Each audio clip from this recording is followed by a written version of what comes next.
അപ്പോ ചടങ്ങ് തുടങ്ങില്ല അച്ഛാ. MLA വണ്ടിയിൽ നിന്ന് 1 കോടി 100 കോടി രൂപ ഈ റോഡിന് അനുവദിച്ച നമ്മുടെയൊക്കെ വോട്ടും വാങ്ങി വിജയിച്ചിട്ട് അവന്റെ ഇരട്ടമുഖം കണ്ടില്ലേ?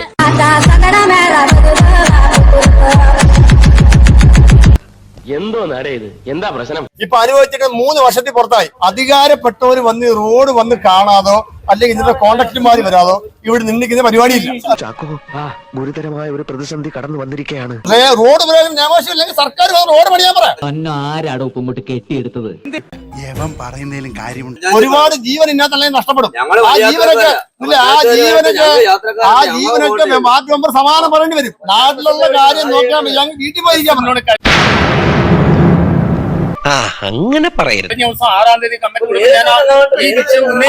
അത് പറഞ്ഞിട്ട് യാതൊരു വിഷയമില്ല മെമ്പറേ, അത് പറഞ്ഞിട്ട് യാതൊരു വിഷയമില്ല. ആ ചെക്കനെ ഞാൻ ഒന്ന് കൊടുത്തിട്ടേ. വേണ്ട സാർ, വിവരമുള്ളവർ എന്തെങ്കിലും പറഞ്ഞെന്ന് വെച്ച് വിവരമില്ലാത്ത സാർ എന്തിനാ മറുപടി പറയാൻ പോകുന്നത്? അല്ലെങ്കിൽ അധികാരപ്പെട്ടവരെ വിളി. ഇവിടുത്തെ ഞാൻ പറഞ്ഞിട്ടെ, ഇവിടുത്തെ ജനത്തിന്റെ ജീവൻ അപകടത്തിൽപ്പെടാൻ നമ്മൾ ഒരിക്കലും അനുവദിക്കത്തില്ല. നമ്മൾ ന്യായമായിട്ടുള്ള ആഗ്രഹിക്കും. ഇങ്ങനെയാണെങ്കിൽ ഞാൻ കളിക്കല്ല, ഞാൻ നേരെ ചിറാപുഞ്ചിയിൽ പോയി മണം വിൽക്കാൻ പോണു.